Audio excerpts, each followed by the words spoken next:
Hello, everyone. I know it's difficult times and that we're joining all virtually, but this is an important conversation. My name is Carlos Garcia. I am a city council member in Phoenix, Arizona for District 8.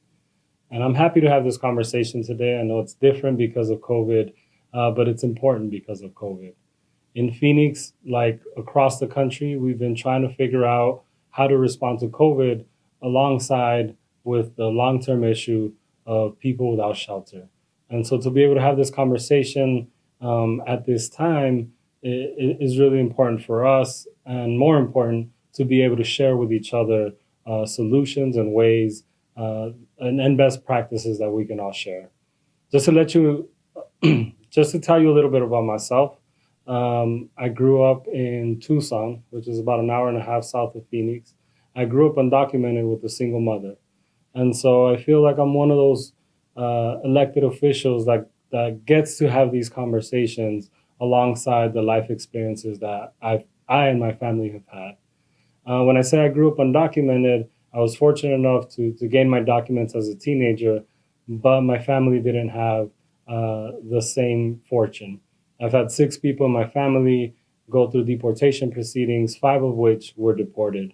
Growing up in a poor, majority people of color neighborhood, it was the common. Alongside poverty, obviously saw friends of mine lost to violence, some of them lost to incarceration. And so my path to being a council person is not the one that folks usually take. It's not something I thought of as a kid or even as a young adult that I would be here as a council member for the 5th largest city. It's something that's come about because of consequences and decisions that bodies like the Phoenix City Council, the state legislature, and the federal government have actually forced myself, my family, and my community to organize and come into places like this to fix things. Now, the reason I tell you that story is because I think as we have these conversations, we need to remember a couple of things. And one of the main ones is to always look for those most impacted for the solutions. It's important for us to remember to include those that are most impacted, those without shelter, those that have been impacted by COVID in the solutions and in the policies that we're moving forward. Now, in Phoenix, like in most other places, we didn't know the COVID was coming. And we also didn't take into account that the CARES Act funding was coming. And I think one of the biggest lessons I've had in the last, 8 months or so, and it's a regret, it's not just a lesson, is that we didn't have that wish list.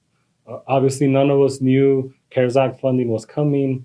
And when it did come, we had to scramble to figure out what was the best thing. And again, that's here in Phoenix. Some of you all might have already had that wish list. And again, lesson learned for those of us that don't have it, we should always keep somewhere in a drawer a list of things that we could do to make sure we can help people the way we really want to in case a situation like this happens. Small story that happened to us during COVID. Early on, it was pre-knowing CARES Act funding or any of that was happening, someone donated 100 laptops to our office. A majority of public housing in the city of Phoenix sits in District 8. And so we felt we know exactly what to do. We're going to, take these laptops and we're going to send them over to our public housing. And to our surprise and a little bit of embarrassment for myself, once we gave those laptops, some of the folks, and I thank them for their honesty, told us, well, these are great, but they might as well be paperweights because there is no Wi-Fi in our public housing. Now, with that embarrassment, I didn't know what to do with it. I didn't know if at any moment we were going to be able to bring Wi-Fi. And so we walked away thinking, obviously, that's something we're going to write down in our list. And if we ever get an opportunity, we're going to try to fix this situation. Soon after CARES Act funds come in, obviously, it's one of the first things we jump on. But then we had another decision. We had a decision to address the immediate needs and try to get those students that were now studying from home, those parents or the family members who were trying to work from home, or those people that needed to do their healthcare visits at home. Do we get them laptops and Wi-Fi spots, which is what we ended up doing as soon as possible so they could address these needs? Or do we try to actually create infrastructure and create fiber to make sure that this is solved long term? Now, like I said, we ended up doing the hotspots, and I'm really grateful, and it's one of the highlights of being in office so far is to be able to give every school-age child in public housing a free laptop and Wi-Fi paid for a hotspot paid for 2 years. And we're grateful, and it's been amazing. Folks are, doing their schoolwork, their healthcare, they're taking care of themselves. But what would it have looked like if we would have had the plan to create permanent infrastructure? If we would have been able to finally get this money and we would have had things dialed up to make sure that fiber was present, and from here on out, anyone in public housing would have Wi-Fi. And I say that to acknowledge both a great thing we did and something we could have done better. And so this season of COVID, this epidemic has taught us many things. And it's pushed us to think of ways to support people that we hadn't thought about before. Very important, especially in a place like Phoenix, who's traditionally been a red state. After this week, I probably can't say that anymore, but at least has that red legacy where the bootstraps ideology has taken over, and we've dismantled and defunded any sort of public welfare or social net that we know is needed to be able to support, especially people who've been excluded, majority people of color, people who've been criminalized, poor people. And so as this frame has taken over and dismantled that safety social net, I think COVID allowed us to think about what are the things that we can do to make sure that comes back. And when we talk about housing, we all know housing first.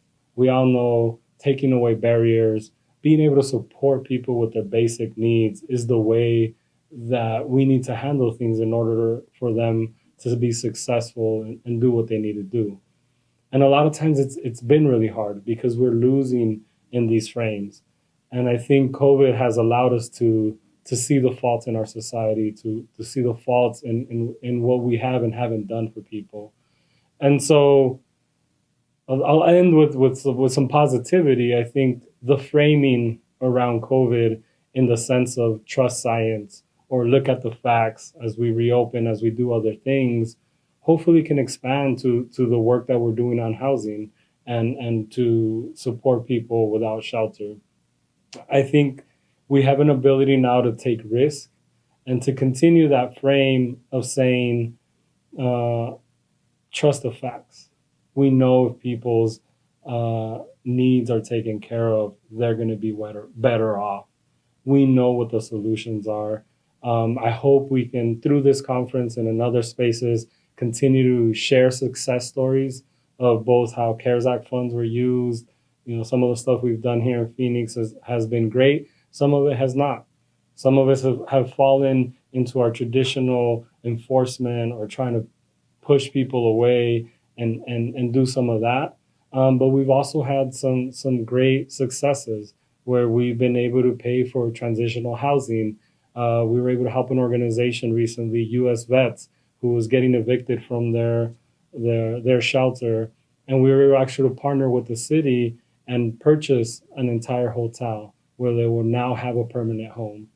And so all those lessons, I hope we bring them together. We have an opportunity to shift from the fear of before, be able to take risks, be able to share with each other, and not saying we're going to solve the issues we're talking about, particularly people without shelter, but we can do it in the right way in this amazing time that because of COVID, we're able to merge the science, the facts, the things we know will work with the humanity and respect that we've learned to support each other and get through this pandemic.